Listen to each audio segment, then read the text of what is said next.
पादाय कृष्णपृष्ठाय श्रीमते भक्तिवेदान्त स्वामिनिति नाम्ने नमस्ते सारस्वते देवे गौरवाणी प्रचारिणे निर्विशेष शून्यवादी पाश्चात्य देशतारिणे जय श्री कृष्ण चैतन्य प्रभु नित्यानंद श्री अद्वैत गदाधर श्रीवासादि गौर भक्तवृंद हरे कृष्ण कृष्ण कृष्ण हरे हरे हरे राम हरे Ram. Yes. Anyone would like to summarize what we discussed in our last session?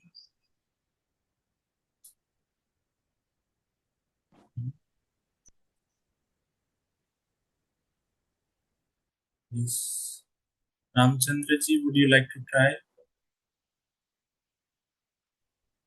एक तरह से याद है. Yes. Anyone else would like to give a try?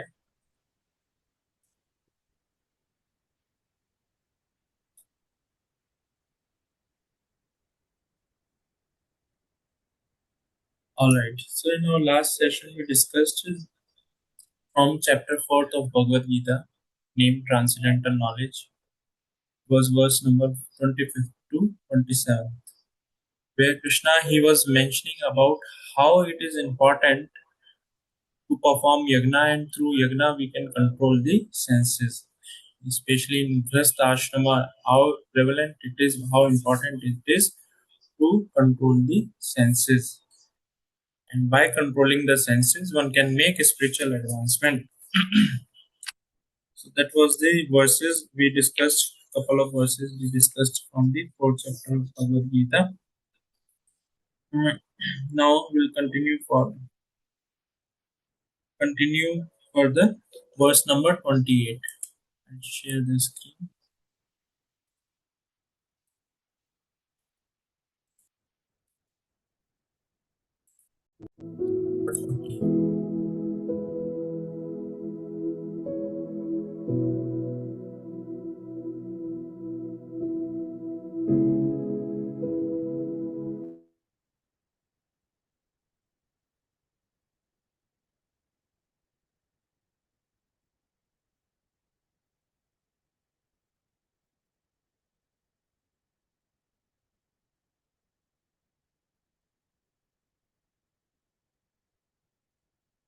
Verse number 28. Let's start. All of you please join in chanting the shloka. Dravya yagnastapo yagna द्रव्ययज्ञस्तपो यज्ञा yoga yagnastatha pare योगयज्ञास्तथा पुरे adhyaya jnana yagnascha अध्याय यज्ञश्च ज्ञानयज्ञश्च prayah samsita vrataha. यः संस्थिताव्रतः. Anyone would like to chant the shloka? हरे कृष्ण प्रभु जी. द्रव्ययज्ञास्तपो यज्ञा योगयज्ञास्तथा परे स्वाध्याय ज्ञानयज्ञाश्च यथा यः संस्थिताव्रतः. Wonderful. Anyone else would like to give a try? यज्ञ यज्ञ तपो यज्ञ योग यज्ञ तथा परे स्वाध्याय यज्ञ यज्ञ यत यत य संसिता व्रतः. Wonderful. Anyone else?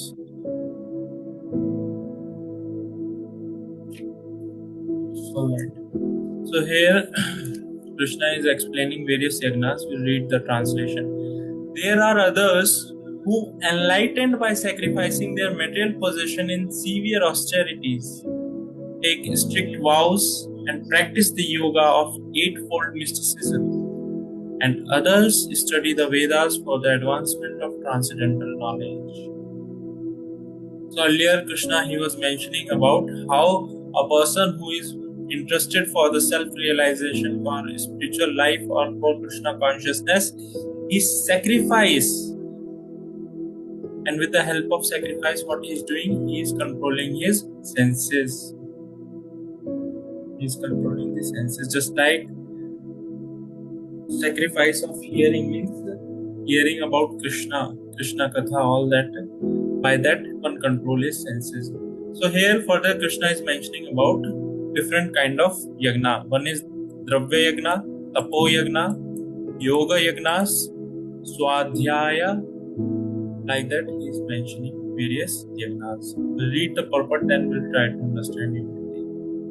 These sacrifices may be fitted into various divisions. They are persons who are sacrificing their possession in the form of various kind of charities.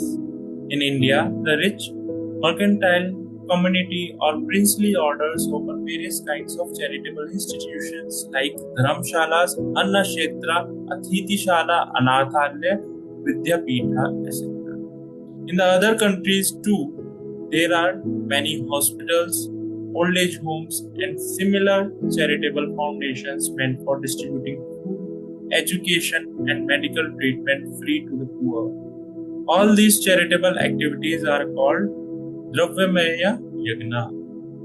There are others who, for higher elevation in the life or for promotion to higher planets within the universe, voluntarily accept many kinds of austerities such as Chandrayana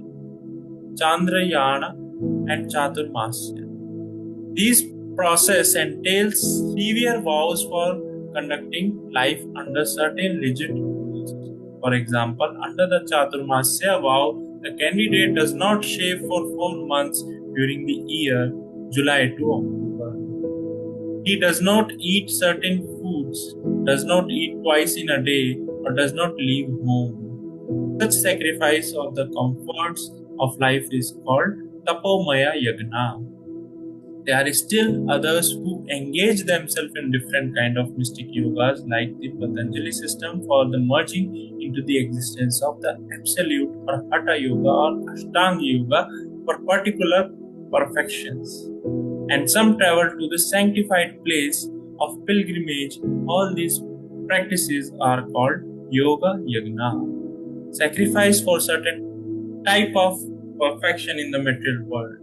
There are others who engage themselves in the studies of Vedic literature, especially Upanishad and Vedanta Sutra or Sankhya philosophy. All of these are called Swadhyaya Yagna, or engagement in the sacrifice of studies. All these yogis are faithfully engaged in different kind of types of sacrifice and are seeking a higher status of life. Krishna consciousness is, however, different from these because it is a direct service to the Supreme Lord. Krishna consciousness cannot be attained by any one of the above mentioned types of sacrifice, but can be attained only by the mercy of Lord and His bona fide devotees. Therefore, Krishna consciousness is transcendental. So here, one by one, we'll try to understand various yagnas that Krishna is mentioning over here. Is Dravya Yagna. Dravya means, as we understand, Dravya means some kind of possession or some kind of wealth that we have, right? So when we engage our wealth for the welfare of the society, that is known as Dravya Yagna. How? By constructing or maintaining or running a hospital. Just like here, some examples are given: Dharamshala, Annakshetra. Annakshetra means where free food is distributed. Athitishala, where some guests can stay. Anathalya, orphanage. Vidyapitha, where education can be distributed. So different such yagnas are there where wealthy people, they engage their money in for the welfare of the society. Whereas in Dravya Yagna, when we engage our money in serving or spreading Krishna consciousness, as Krishna is mentioning at the end of Bhagavad Gita, that one who spread this knowledge to the others is very, very dear to me. So when this Dravya is engaged, wealth is engaged to spread this Krishna consciousness, that is the highest level of Yagna. Dravya Yagna means highest level of Dravya Yagna. Second is Tapo Yagna. As one can understand by the name itself, Tapa means austerity. So tapo yagna involves performing austerity. Like here example is given Chaturmasya. After few weeks, this Chaturmasya is going to start. And in this Chaturmasya, there Chatur means 4 months. And these 4 months, one has to follow abstinence from various kind of food products. Just like first month, there will be no green leaf vegetables. One should avoid eating green leafy vegetables. Second month, one should avoid having curds. Third month, one should not consume milk. Fourth month, one should not have urad dal. Urad dal, like people they use for making dosa, sambar, all such products. So one should not consume that. So when we abstain from all such food products, it's a kind of austerity. And further, if one want to practice intense Chaturmasya, that person he remains at one place and engage himself in chanting and glorifying the Lord. He is completely engaged in chanting the holy name of the Lord. Further, Yoga Yagnas, as here Prabhupada has clearly mentioned what is Yoga Yagnas. Yoga Yagnas is performing yoga, Ashtanga Yoga, and traveling to places. So Ashtanga Yoga, when a person he perform Ashtanga Yoga, what happens, or Hatha Yoga or Dhyana Yoga, what happens is he is performing yoga to attain Siddhi. And by performing such yoga, gradually he is meant to liberate himself. Gradually he is meant to realize his existence and attain the perfection liberation. But many a times people or yogis, they perform this yagna, yoga yagna, to acquire some siddhis. There are 8 kind of siddhi. Lagima, niyama, like one can become smallest of the small. One can travel with the speed of mind. Just like there are some yogis, they take bath every day in all 4 dham, Badrinath, Jagannath Puri, Rameshwaram, Dwarka, all these 4 places. In one day they take bath within few minutes. How? With the speed of mind they travel. They can create their copy. They can create their copy.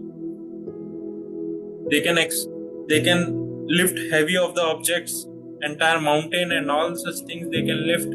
So all these are yogic siddhi, which are the byproduct of yoga yagna, Ashtanga yoga. And further, Krishna is mentioning about Swadhyaya. Swadhyaya means reading or studying the scriptures. And this is, when we say acquiring knowledge or reading scriptures, it is completely meant for our spiritual advancement or spiritual knowledge.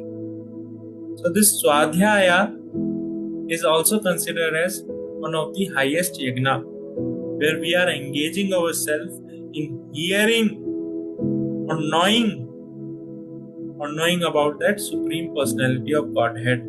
That's why this Swadhyaya yagna is considered to be one of the top yagnas, topmost yagna, where we get an opportunity to know about ourselves and that Supreme Lord, our relationship with the Supreme Lord.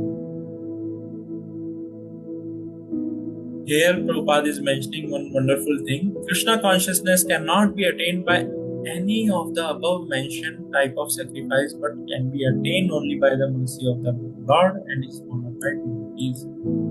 So Krishna consciousness or Krishna Mati, to remember Krishna, can be possible only when Krishna want to bless us with the bhakti, or his devotees want to give us the bhakti. Then only it is possible. Otherwise, it is not at all possible. For that, one has to put endeavors, cheshta. When he puts cheshta, flow of mercy is there. Flow of mercy is there. Krishna's mercy is available. We read further, text number 29. Apane jhuvati pranam, prane apanam tatha pare, pranapana gatir rudva, pranayam parayanaha, apare nityahara, pranam praneshu jhuvati. Translation. And there are even others who are inclined to the process of breathe restraint to remain in trance. And they practice stopping the moment of the outgoing breath into the incoming, and incoming into the outgoing, and thus at last remain in trance. Stopping all breathing, some of them curtailing the eating process and offer the outgoing breathing into itself as a sacrifice. We'll read the purport to understand more in detail. This system of yoga for controlling breathing process is called pranayama. And in the beginning, it is practiced in the Hatha Yoga system through different sitting postures. All of these processes are recommended for controlling the senses and for advancement in spiritual realization. This practice involves controlling the air within the body to enable simultaneous passage in the opposite direction. The apana goes downward, the prana air goes upward. The pranayama yogi practice breathing the opposite way until the currents are neutralized into puraka, equilibrium. Similarly, when the exhaled breathing is offered into inhaled breathing, it is called rechaka. When both air currents are completely stopped, it is called kumbhaka yoga.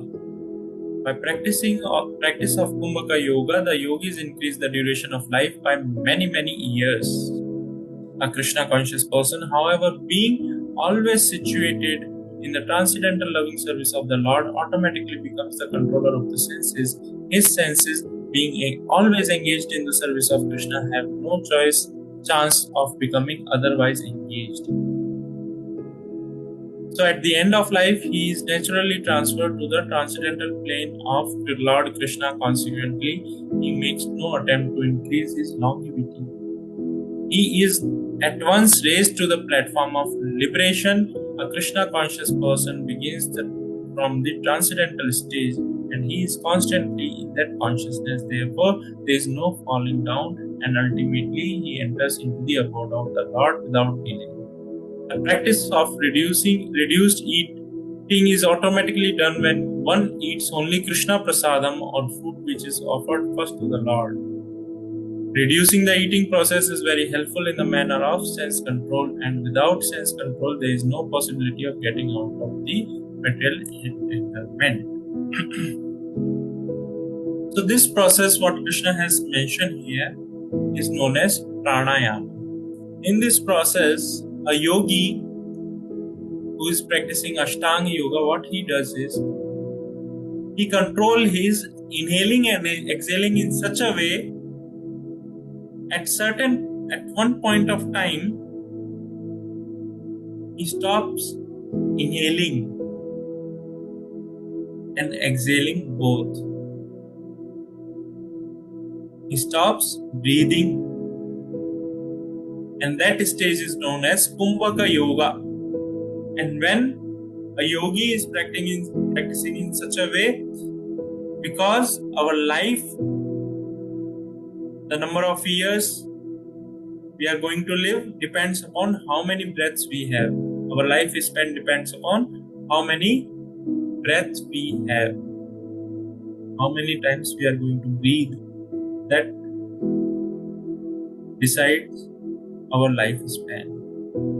So these yogis, what they do, they are not breathing, so they can live for 100 of years, 500 years, 600 years, 700 years, 1000 years. They can easily survive. because they are not neither inhaling nor exhaling. They have stopped completely, they have mastered their breathing. But a bhakti yogi or a person who is practicing Krishna consciousness, how he control his senses? He control his senses by engaging his senses in the service of the Lord. Suppose eyes are there, he engages his eyes by seeing the beautiful form of the Lord. Ears are there, he engages the ears in hearing Krishna Katha about Krishna. Just like Amrish Maharaj, he utilized all the senses in the service of Lord. Tongue is there. Tongue has two purposes. One is to speak and one is to eat. So you eat Krishna Prasadam and you speak about Krishna. Tongue is engaged in Krishna service. When our all such senses are engaged in Krishna service, then automatically our senses are under the control. No need to put extra endeavor. Otherwise, if these senses are not engaged in Krishna service, we have seen or heard lot of examples where yogis, they have fallen down from the grace. Some apsara allured like that. Lot of such examples are there where even these great yogis from the exalted position, even after attaining siddhis, they have fallen down back into the material existence. So that's why it is very, very important, just like Haridas Thakur and various such acharyas, they engage their senses in serving the Lord. Haridas Thakur, when he was chanting, he was a Mohammedan, he was a practitioner of Islam. So when he came in contact with Chaitanya Mahaprabhu and understood the glories of holy name, Hare Krishna mantra, he engaged himself in chanting the holy name of the Lord. Just like we chant every day 16 rounds of Hare Krishna mantra, which takes about 2 hours. So Haridas Thakur, he took a vow that he is going to chant 3 lakh name every day, and it takes about 20 hours. 20 hours a day, he used to engage himself in chanting the holy name. 2 hours he used to take rest, and another 2 hours he used to complete his basic activities like bathing and all those things.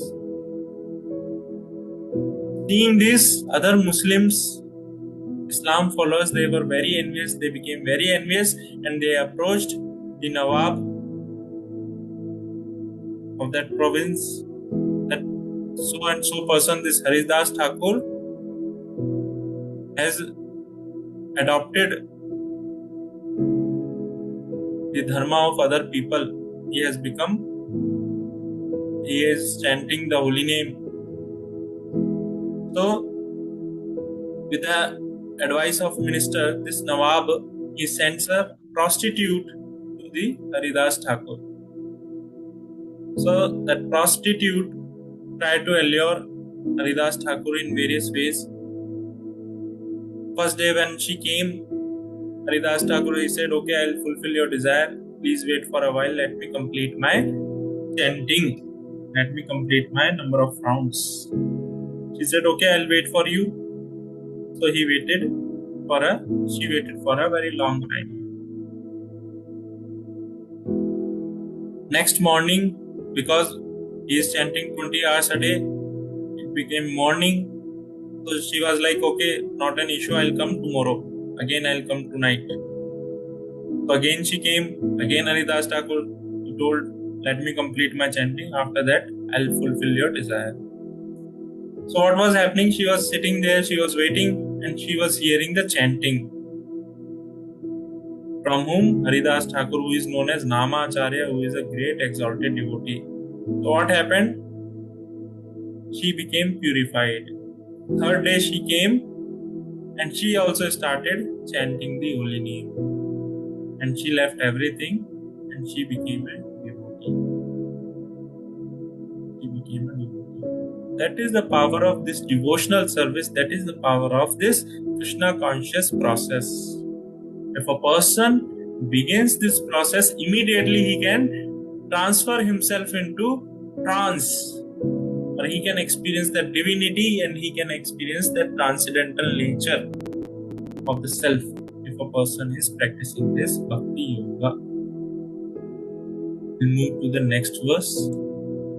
Sarve api eta yagno vido yagna shabita kalmashah yagna shishtamrita bhujo yajanti brahma sanatanam. All these performers who know the meaning of sacrifice become cleansed of sinful reaction, and having tasted the nectar of the remnants of such sacrifice, they go to the supreme eternal atmosphere. From the foregoing explanation of different types of sacrifice, namely sacrifice of one possession, study of the Vedas, or philosophical doctrines, and performance of the yoga system, it is found that the common aim of all is to control these senses. Sense gratification is the root cause of material existence. Therefore, unless and until one is situated on the platform apart from sense gratification, there is no chance of being elevated to the eternal platform of full knowledge, full bliss, and full life. This platform is in the eternal atmosphere or Brahman atmosphere. All the above mentioned sacrifice help one to become cleansed of the sinful reaction of material existence. By this advancement in life, one not only becomes happy and opulent in this life, but also at the end he enters into the eternal kingdom of God, either merging into the impersonal Brahman or associating with the Supreme Personality of Godhead, Krishna. So, in the third chapter, we see Krishna has mentioned very clearly that in the beginning of creation, the Lord of the creatures sent forth generation of men and demigods along with the sacrifice for Vishnu and blessed them by saying, "Be thou happy by this yagna, because its performance will bestow upon you all desirable things." And also further Krishna mentions that this yagna is going to give us the happiness of the life. Now, when we say yagna, so what does that mean? Anyone would like to share? What do we understand by yagna? What is yagna in general?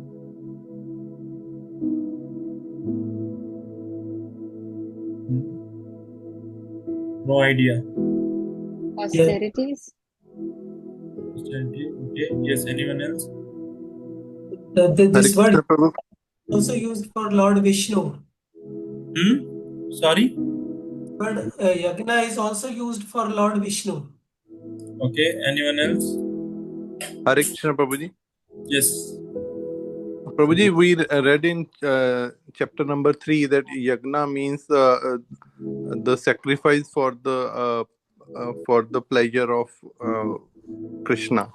So whatever we do we do sacrifice for the pleasure of Krishna, that is yagna. Okay. Close, very close, very, very close. So yagna means any action, any activity which is done for the pleasure of Krishna or Vishnu is known as sacrifice. Suppose, like, sometimes whenever I meet someone, I give prasadam.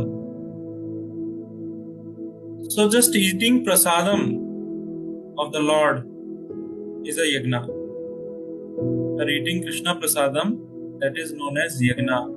We are reading Bhagavad Gita, that is yagna. See, we take this session Sunday to Sunday. It's a big austerity for all of you to even remember what we discussed last week. It's a austerity. Or to read Bhagavad Gita, okay, Prabhuji, what today Prabhuji has discussed, or this week Prabhuji has discussed, let me read once. It's austerity. Swadhyaya Yagna. It's not easy. In this day-to-day life, we are so busy that we are not getting even time to read Vedic literatures. This Bhagavad Gita is the most concise or condensed form of entire Vedas. Still, if we see, hardly we have time for it. So this sacrifice or yagna, Krishna only gave to all the living entities. For what purpose? For our purification, so that we can be happy. But what happened? We try to, derive our happiness in different ways.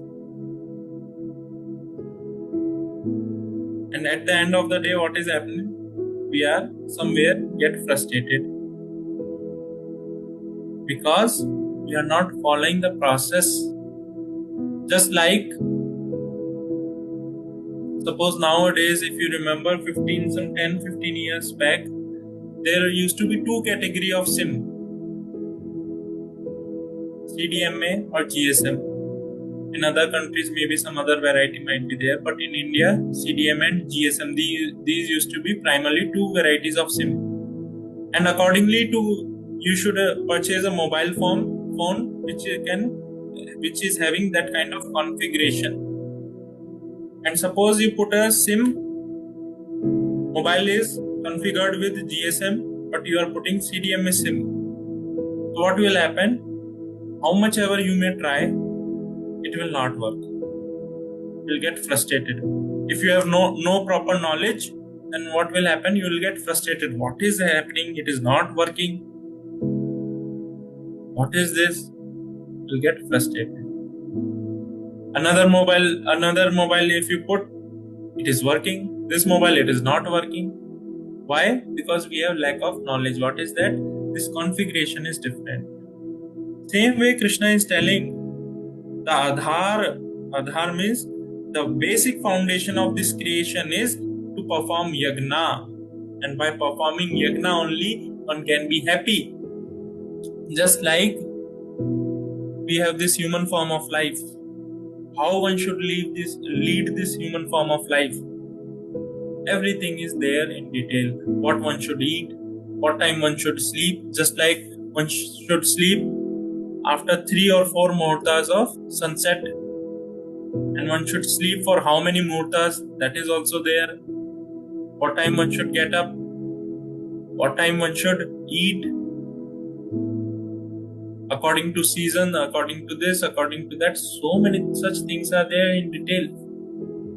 But when we try to adjust in our way, there is a frustration is there. We are not able to have a happy life.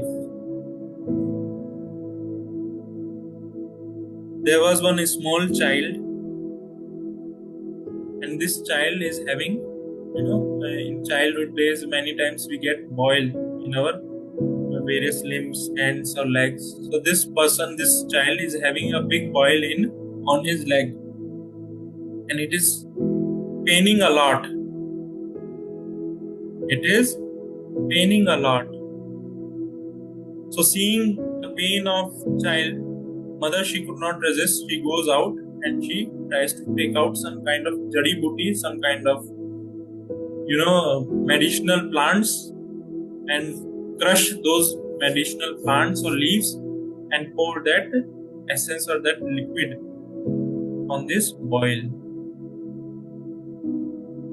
So what happened? Some immediate kind of relief is there. Then still after some time there is a lot of pain is happening, is not able to tolerate. The sister is there. Sister, she goes into the kitchen. She carries some kind of cold, ice. She takes some ice and try to apply on that boil. With that also he is able to get certain kind of relief. And they have one tenant also. And this tenant, he is a Buddhist. He does meditation as per Buddha philosophy. he is telling, seeing the pain, that boy is crying and all that is happening. So he is telling, kill this boy. Pain will go away. You kill this boy.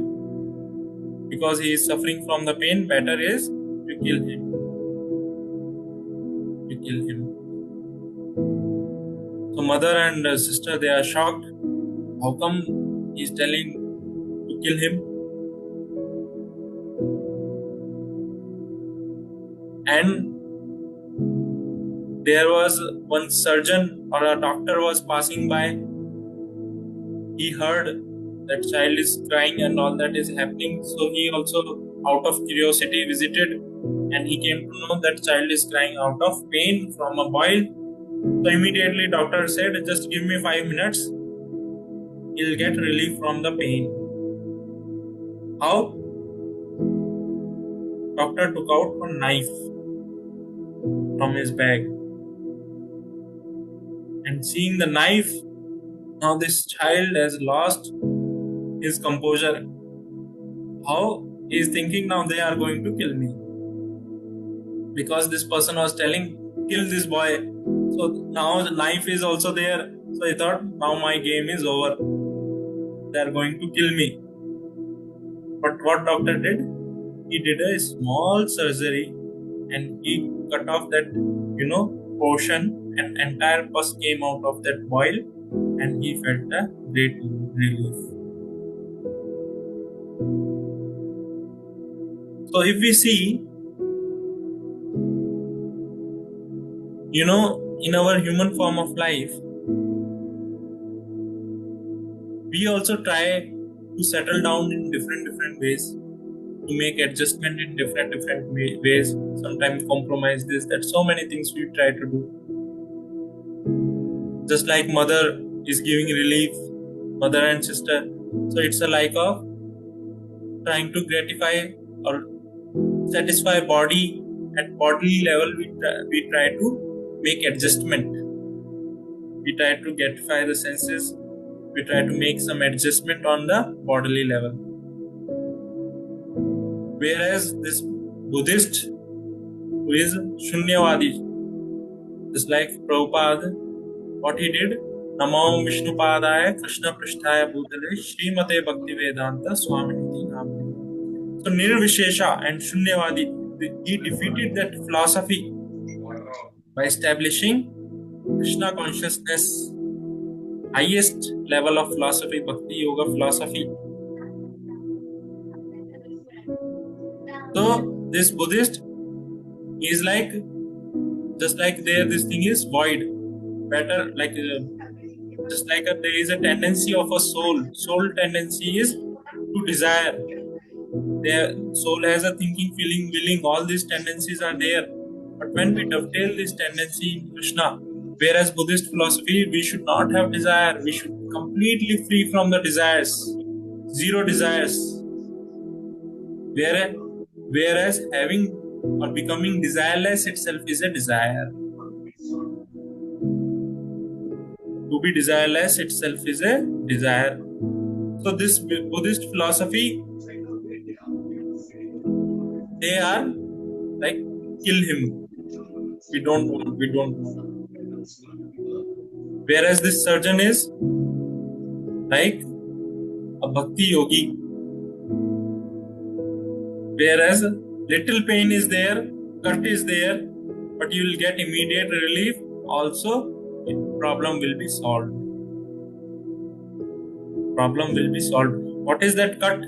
Cut is this practicing bhakti yoga, following the rules and regulations. Reading Swadhyaya, reading Bhagavad Gita, chanting the holy name of the Lord. All these are austerities. Some pain is there, some austerity is there. But this thing is going to relieve us from the cycle of birth and death. This pain is going to give a relief, permanent relief. This process is going to give us permanent relief. We'll move to the next verse. न्यायं लोकस्ति यज्ञस्य कुतो न्याय कुरु satama. Translation: O best of the Kuru dynasty, without sacrifice, one can never live happily on this planet or in this life. What then of the next? So here Krishna has made a clear statement that without sacrifice, one can never live happily on this planet or in this life. What then of the next? Suppose we are not performing sacrifice, then what we are doing? Whatever resources, whatever things we have with us, all those things we are not utilizing for spiritual advancement, then automatically those things are utilized or engaged on the bodily platform to satisfy the body. If not, there are only two things, either bodily platform or spiritual platform. If not utilized for making advancement spiritually, so automatically it will be utilized for bodily comfortable or to give some bodily comfort. Whereas this body is temporary, it will stay for a while, for 50 years, 100 years, 60 years, 10 years, 20 years. Body is perishable, it will stay for a while. After that, it will perish, it will get destroyed. Right? That's why it is very important that whatever we have with us, we should try to utilize all those things for our spiritual advancement. We'll read the purport, then we'll try to understand more in detail. Whatever form of one is in, one is invariably ignorant of his real situation. Actually, this is the main problem of,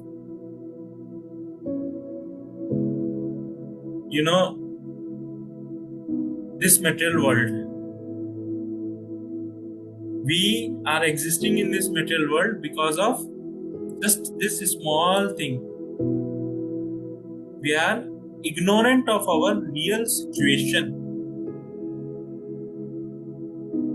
What is our real situation? We are ignorant of it. Suppose a person is there, he belongs to a very rich family, but out of some, unfortunate circumstances,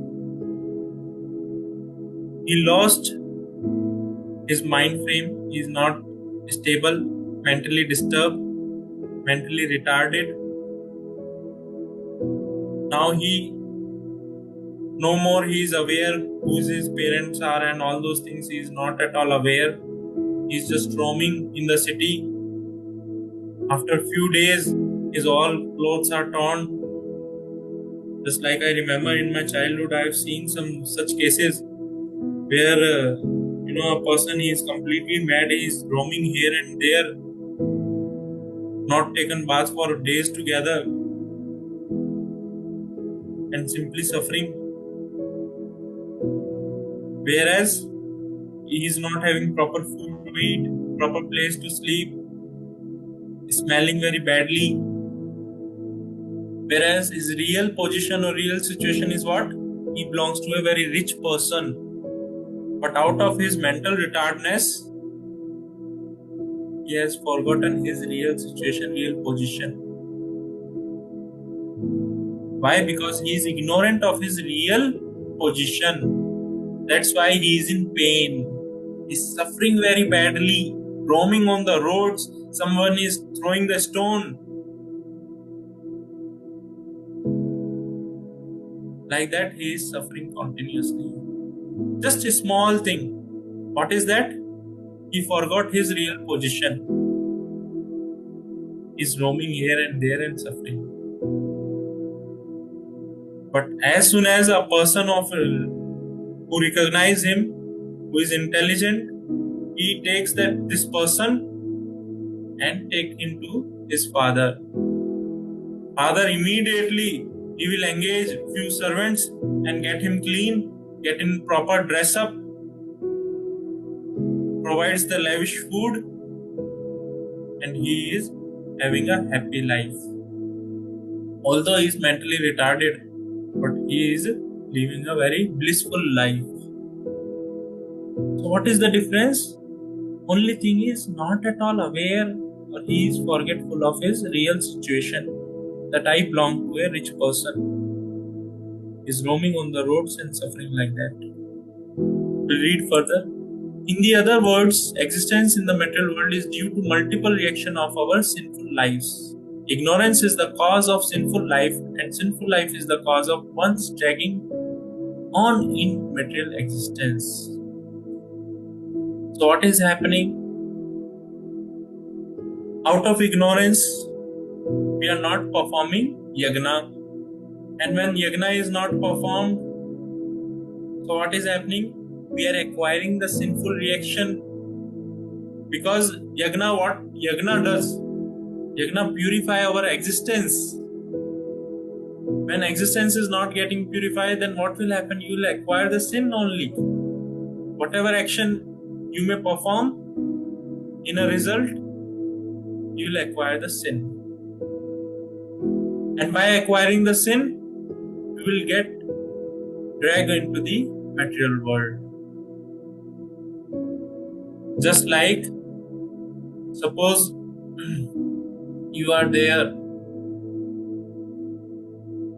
and you have been tied with a rope, and this rope is tied to a very big boulder or a stone.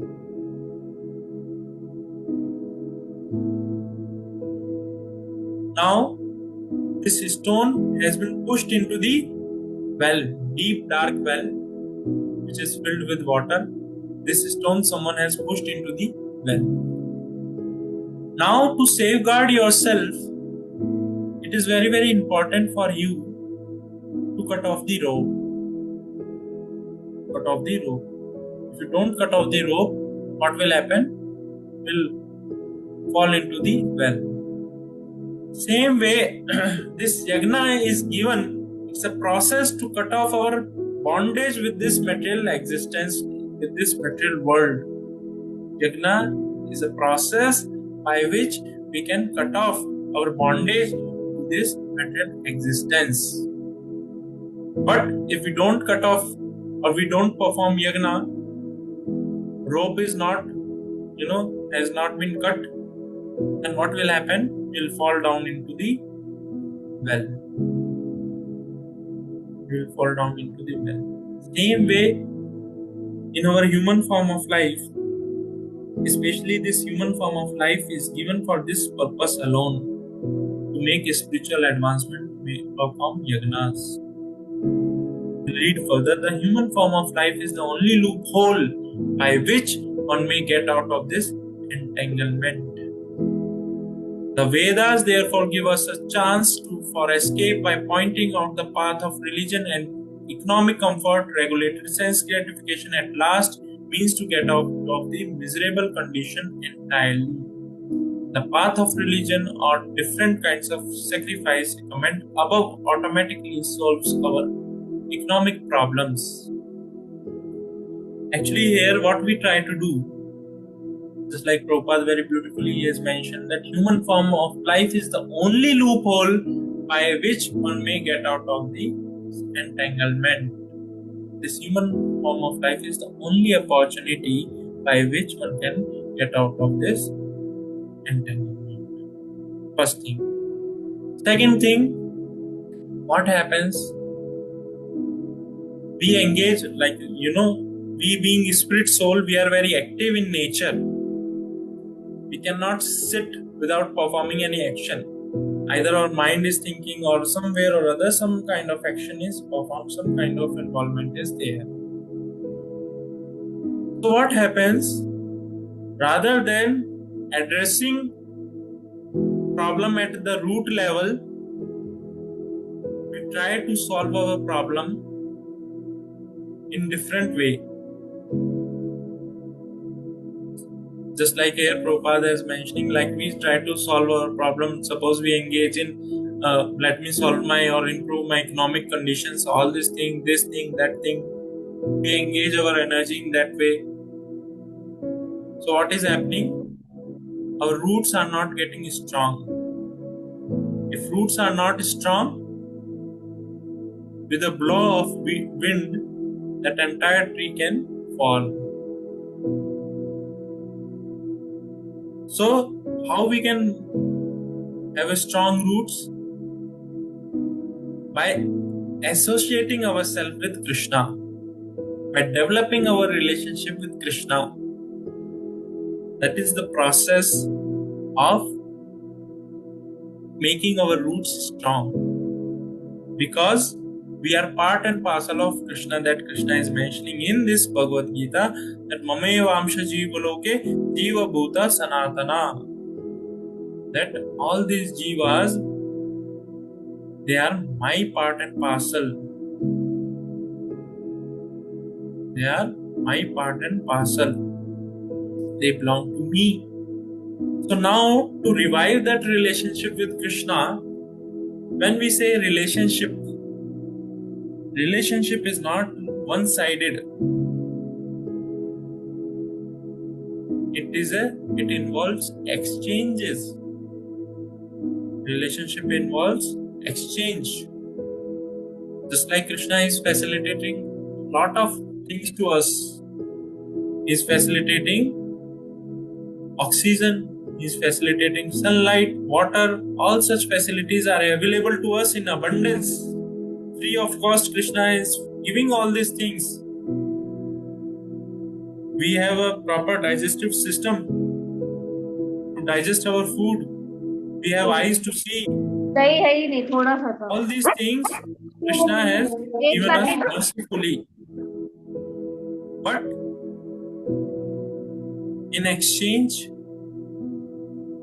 we are not even grateful, not even recognizing, what to speak of doing something for Krishna.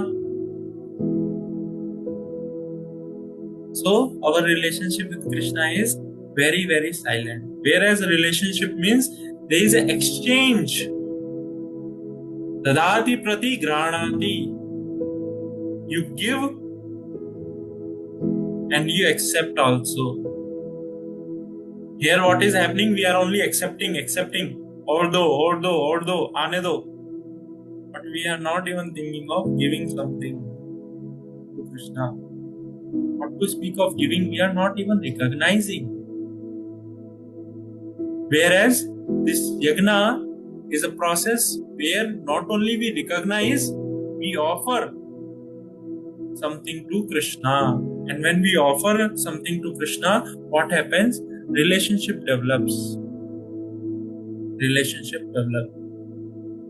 Suppose outside of your house some poor person is there. Forget about poor person. Some cow is there. You feed a cow. After next day also you will see that cow will come again. And again you feed the cow. She'll come again. Like that you keep feeding cow, she'll keep coming. And over a period of time, you will see there will be some kind of relationship there, will be there between you and cow. Right? Just like I remember in my childhood, when I used to feed some dogs, street dogs, my mother used to tell, don't give, otherwise they will come every day. And we don't have sufficient to feed them. Shall we feed you or these dogs? You only decide. Like that my mother used to tell, don't feed them. Otherwise they'll come here every day, they'll create a lot of ruckus, and they'll create a mess. It's better, don't feed them. Right? Why? Because there is an exchange is there. You are giving something. So like that, in a relationship, there is an exchange. And yagna is a process by which you recognize, not only recognize, you develop a relationship by offering something to Krishna by performing any action for his pleasure. We'll read further. By performance of yajna, we can have enough food, enough milk, etc. Even if there is so-called increase of population, when the body is fully supplied, naturally the next stage to satisfy the senses. The Vedas prescribe therefore sacred marriage for regulated sense gratification, thereby one is gradually elevated to the platform of release from material bondage, and the highest perfection of liberated life is to associate with the Supreme Lord. Perfection is achieved by performance of yajna, as described above. Now, if a person is not inclined to perform yajna according to Vedas, how can he expect a happy life? There are different grades of material comfort in different heavenly planets, and in all cases, there is immense happiness for a person engaged in different kind of yajna. But the highest kind of happiness that a man can achieve is to promote it to the spiritual planets by practice of Krishna consciousness. A life of Krishna consciousness is therefore the solution to all problems of material existence. Now, simply by performing yajna, one can have everything. How? Because this yajna, when we perform dharma, just like, your child is there, your child is very, very obedient. So whatever child may need for his education, for his, maintaining himself, you will facilitate everything to that child without any doubt or without any question.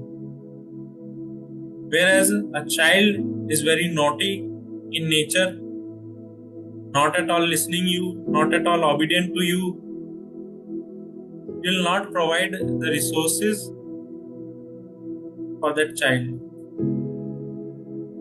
Will not provide that resources. Same way, when we perform yajna, what is happening? We are following the dharma, and by following the dharma, nature automatically facilitates or provides all kind of resources in abundance. Just like now this world is there in chaos. Why? In Kali Yuga, this chaos is increasing day by day, this chaos is increasing. Why it is increasing? Because people have forgot this thing, perform yajna. Whatever we are doing for our own self. We are not recognizing or not performing any action for that Supreme Lord. So there is a chaos in the society. And whatever few Brahmanas or few Vaishnavas, they perform yajna, especially in Kali Yuga. What is the highest yajna? Anyone? Highest form of yajna in Kali Yuga. What is that? Sankirtan. Yes, Sankirtana yajna. Sukadeva Goswami says that even though, O Rajan, O Parikshit Maharaj, even though in Kali Yuga there are a lot of faults, it is completely filled with faults. Eko asti mahaguna. But there is one Mahat Guna is there, one highest form of quality of this Kali Yuga is there. What is that? Yagne Sankirtana Praye Yajanti hi Sumedasa.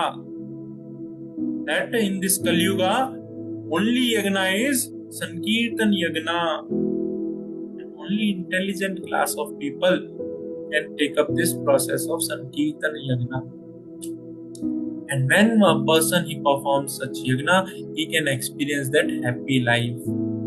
Just like, suppose you are driving on a road. If you follow all the rules and regulations properly, you are happy. You can experience that kind of bliss For happiness, this thing will be very smooth. But suppose you are not at all aware of rules and regulation about driving and all. You are not aware that on red light I have to stop.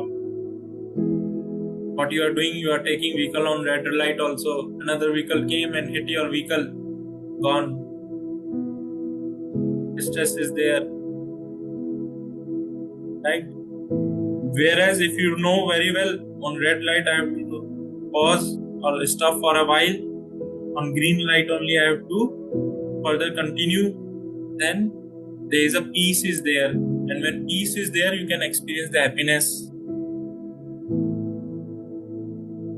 So when we are ignorant of the rules or ignorant of anything, it may look like we are experiencing bliss because there is no rules and regulation. But another vehicle will come and hit you. Then you will be like, oh, what has happened? What has happened to me? Not be able to make out. Just like recently, while driving on the road, like we were ignorant of, like there is a ditch on the road. We could not make out. Immediately, vehicle fell into that ditch. And almost for 30-40 minutes, 1 hour, we are struggling to take out that vehicle from the ditch. Just a small thing. What is that? We could not make out. We were ignorant of that ditch. We could not make out that ditch is there. So there is a distress is there. So how this ignorance can make us feel bliss in our life? Not at all possible. Your vehicle is there, you are there in the ditch. You are just because you are ignorant of that ditch. Is there bliss? No, there is a distress. Same way, it may look like this ignorance in our life just because we are not aware of rules and regulations. We are living our life in a whimsical way, in a way we may desire or we may want my life, my rules, right? I remember 5-6 years back or before that in Facebook, this used to be the very important, like one of the famous taglines: "My life, my rules." Right? Whereas if you feel like that, your life, your rules, and you can lead your life and you can win the life and you can master your life, it's a big ignorance. You may try, but what will happen? We'll end up with a depressed situation, frustrated situation. Just like I gave this example before also. Suppose this mobile phone is there. This mobile phone has certain utility.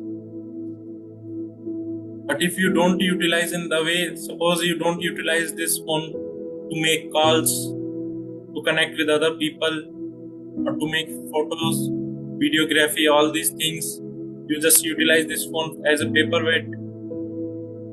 So what you are doing? You are underutilizing this phone.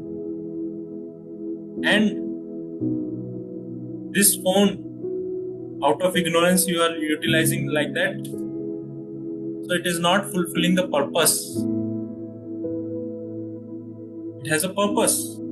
Same way, if we are ignorant of the nature's laws, we may feel, oh, just like this mobile phone is working very nicely as a paperweight.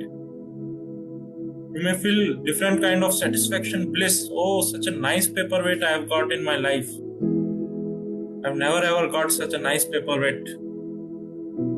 You are rejoicing, you are taking a different kind of bliss.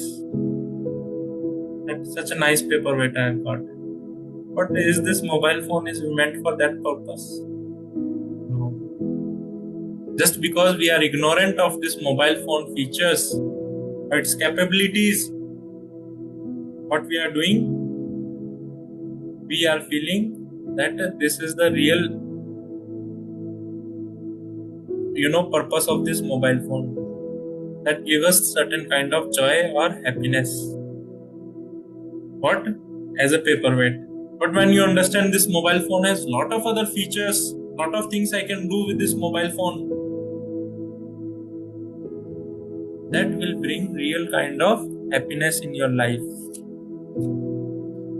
That will bring real kind of happiness. Ignorance may bring a happiness for a moment, bliss for a moment, or to certain extent, to a certain degree. But if you really want your real happiness which is independent upon the objects, upon the people, upon the situation around you, a happiness which is free from all kinds of things, that happiness is possible only when we have a knowledge. Knowledge of what? Knowledge of not physics, chemistry or bio, all these things. Knowledge means spiritual knowledge. Knowledge of the self. And when we have knowledge of the self, then we can be happy. Because we know ourselves, who we are, what is my purpose. All these things when we know, we can have a meaningful life and a blissful life. And Krishna says in the Bhagavad Gita, further we read that science of the self is the highest science among all the science. We'll read the next verse. Evam bahu vidha yagna vitata brahmano mukhe karma jana vidhi tan sarvan evam gyatva vimokshase. Translation: all these different types of sacrifice are approved by the Vedas, and all of them are born of different type of work. Knowing them as such, you will become liberated. So all these sacrifices that Krishna has explained, what is that? Dravya yagna, tapo yagna, yoga yagna, swadhyaya. All these sacrifices, Krishna is bringing the authority here. He is telling even by the Vedas, these sacrifices has been approved. And all these Vedas are born of different type of work. Means, a child is there, a small child is there, normal adult is there, or a weightlifter is there. Child may lift 1 kg of weight or 2 kg of weight. A normal adult, he may lift 15 to 20 kg of a weight. But a weightlifter, he can lift 100 kg, 150 kg according to his capacity. So same way, these yagnas are born of different types of work. On what platform we are situated, based on that, one can perform the yagna. Based on his capacity or a capability, one can perform the yagna. Suppose a person is very wealthy, very rich, he should engage his wealth or his dravya in propagation of Krishna consciousness. So like that, based on his capabilities, based on his qualification, one should perform the yagna. And by knowing them, like there are different kinds of yagna, and by which yagna we can attain the perfection, one can be liberated from the material bondage. One can attain liberation very easily. We'll move to the next. We'll read the purport. Different types of sacrifice, as discussed above, are mentioned in the Vedas to suit the different types of workers. Because men are so deeply absorbed in bodily concept, these sacrifices are so arranged that one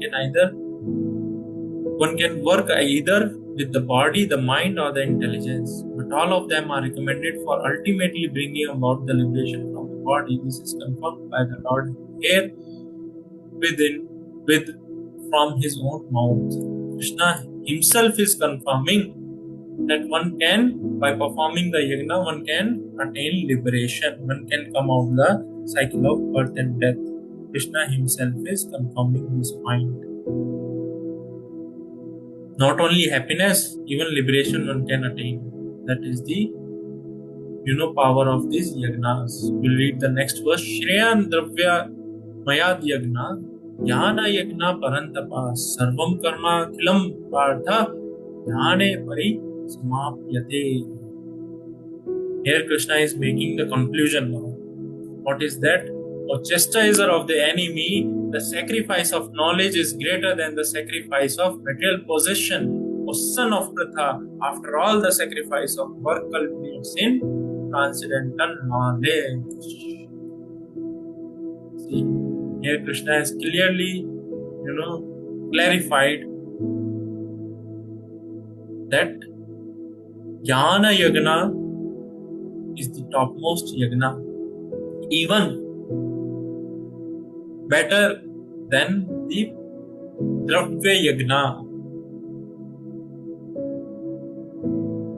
Let us read the purport and understand more in detail. The purpose of all sacrifice is to arrive at the status of complete knowledge, that is, then to gain release from the material miseries and ultimately to engage in transcendental loving service of the Supreme Lord Krishna consciousness. Nonetheless, there is a mystery about all these different activities of sacrifice, and one should know this mystery. Sacrifices sometimes take different forms according to the particular faith of the performer. And once faith reaches the stage of transcendental knowledge, the performer of sacrifice should be considered more advanced than those who simply sacrifice material possession without such knowledge. For without attainment of knowledge, sacrifice remain on material platform and bestow no spiritual benefit. Real knowledge culminates in Krishna consciousness, the highest stage of transcendental knowledge. Without the elevation of knowledge, sacrifices are simply material activities. When, however, they are elevated to the level of transcendental knowledge, all such activities enter onto the spiritual platform depending on the difference in consciousness. Depending on differences in consciousness, spiritual activities are sometimes called karma kanda, fruitive activities, sometimes jnana kanda, knowledge in the pursuit of truth. It is better when the end is knowledge. So very wonderful points are there in this purport. So it is very, very important. First thing is, see, if we see culmination of all our activities, Krishna is mentioning in the 7th chapter of Bhagavad Gita. What is that?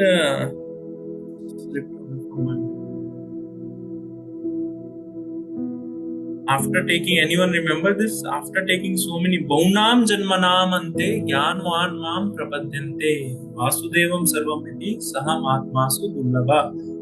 Baunam, after taking many births, one acquired this knowledge. Jnanvan Mam Prapadyante, one who has acquired this knowledge, he understands that Vasudevam Sarvamiti Saham Atmatsu Dullabha. He understands that Vasudeva, that Krishna is Sarvamiti. He is all in all. And knowing which, he takes shelter. Saham Atmatsu Dullabha. And such Atma is Dullabha, is very, very rare. So if we see how fortunate we all are, that we have got this opportunity to acquire this transcendental knowledge where we understand what is our relationship with Krishna. Knowledge, when we say Jnana, Baunam Janmanamante Jnanvanam Prapadyante, when Krishna is mentioning about Jnana means here transcendental knowledge or spiritual knowledge which help us to make advancement or develop our relationship with Krishna. So after taking many births, one understand or one gain this knowledge, and when he gain this knowledge, he can take shelter of Krishna.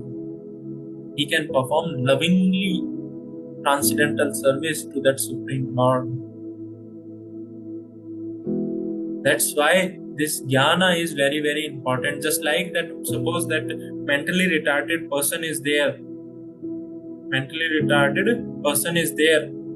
People may feed him, provide him some chapati, some food, they may facilitate. But a person who is well aware, this person he belongs to that rich person. Let me take him to that rich person, because he is aware, he is having knowledge that this mentally retarded person belongs to that rich person. So that is the real help.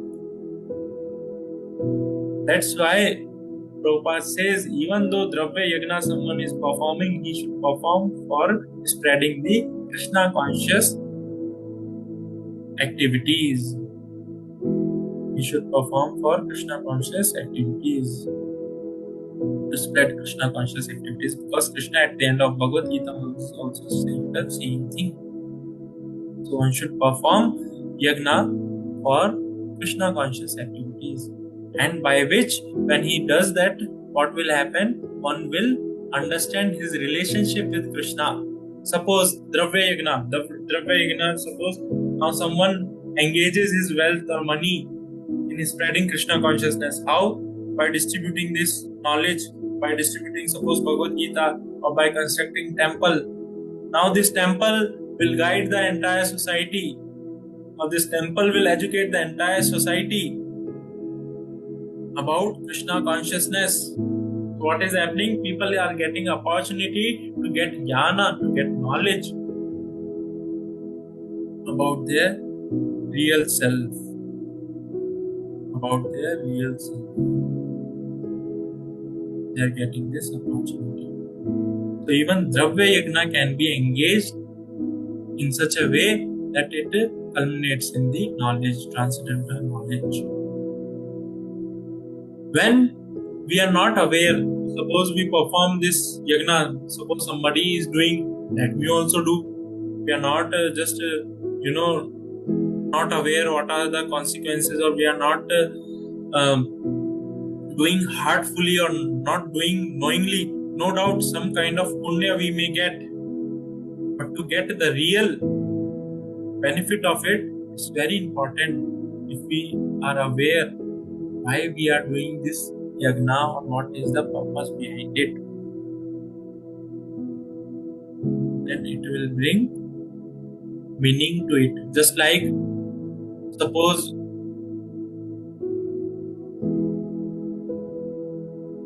you have heard of some place in US.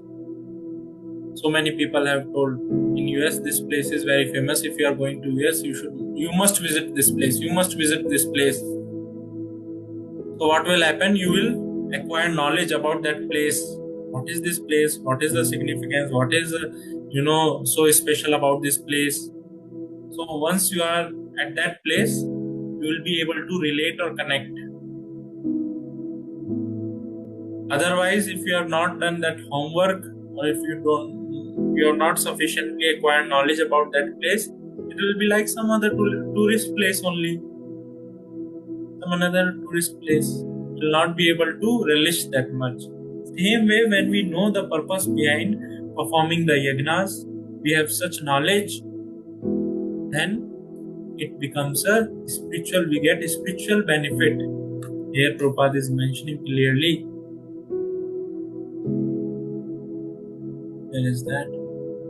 When one's faith reaches the stage of transcendental knowledge, the performer of sacrifice should be considered more advanced than those who simply sacrifice better possession without such knowledge. For without attainment of knowledge, sacrifice remain on material platform or bestow no spiritual benefit.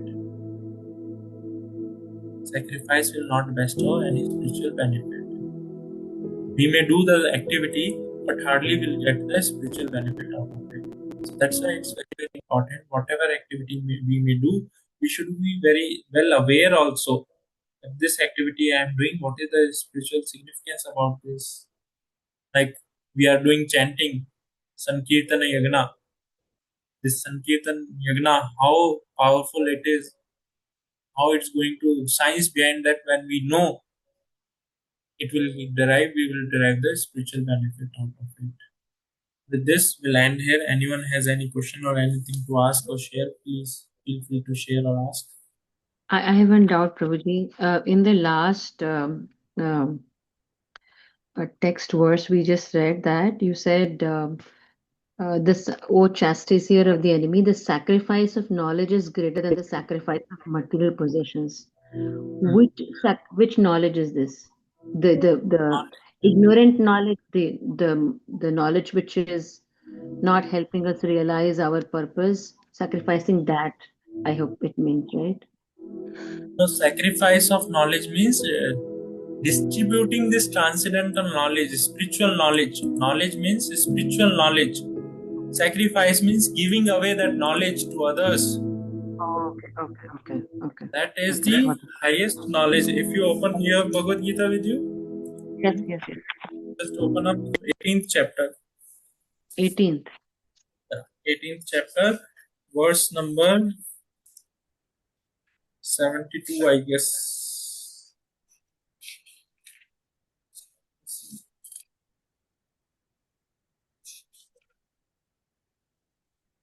Verse number 68. Good. Can you read out the translation?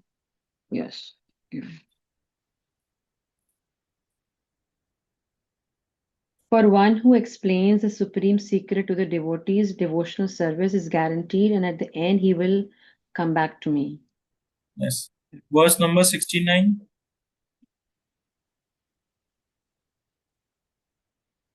Okay. There is no servant in this world more dear to me than he, nor will there ever be one more dear. So here Krishna is clearly pointing out that how this is spreading, this supreme secret Krishna is revealing to the conversation they had, that Arjuna and Krishna had. So this Krishna is clearly mentioning for one who explained the supreme secret to the devotees. This supreme secret, this Krishna conscious, this knowledge, one who explains to the devotees, devotional service is guaranteed. First thing. And at the end of his life, he will come back to Krishna. Me. Yeah. To Krishna. And third thing, he is very, very, very dear to Krishna, who is giving away this knowledge to others. So that is the real meaning of sacrifice of knowledge, distributing or giving away this knowledge, this transcendental knowledge, this spiritual knowledge to others. Is Krishna is concluding in the 4th chapter itself, and here Krishna has made very crystal clear picture how this knowledge, what kind of consequences, like distributing this transcendental knowledge or spiritual knowledge, what consequences it brings. So this knowledge, that's why it's so relevant. This knowledge, sacrificing, giving away this knowledge is so important, because this knowledge help us. Suppose you are there, you have introduced another some person to Krishna consciousness. What will happen? That another person will get an opportunity to develop his relationship with Krishna, and his door to liberation is open. His door to liberation is open. So now what is happening? You have performed a sacrifice. This is what is sacrifice. Because that person will get benefited by acquiring this knowledge. He'll get benefited. And in this, one thing is very important, that Chaitanya Mahaprabhu says. What he says, Janam sarthak kari, kare pare upakar. First, make your life successful, then you do paropkar, then you do welfare to others. Suppose you don't, your life you are struggling, but you are trying to do paropkar, then what will happen? You will only fail, In right? the aeroplane, say that. You don't First have put food your to mask eat. and then serve. Huh? In the aeroplane also they say, first put your mask and then help your co-passenger. Yeah, correct.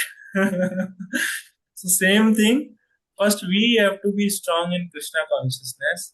Then we should help others. That is very important. And this thing is also there. Yes, we should try simultaneously both the things. As soon as some mercy of Krishna is there, we should try to pass on to others. We should try simultaneously also. So that thing is very, very important.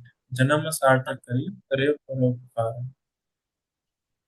First, make your life successful by practicing Krishna consciousness, by chanting nicely, by reading Bhagavad Gita nicely, by hearing lectures, all these things. Then you can see, they will be, once you are strong, then you can help others. right? Otherwise, it is not. It will be very, very difficult.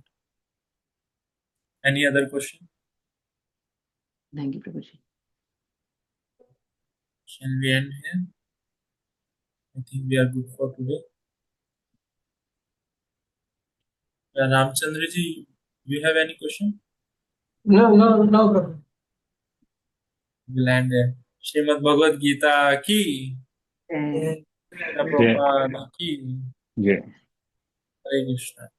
Hare Krishna. Hare Hare Krishna. Krishna, Prabhuji. Hare Krishna, Prabhuji. Hare Thank you. Krishna, Prabhuji.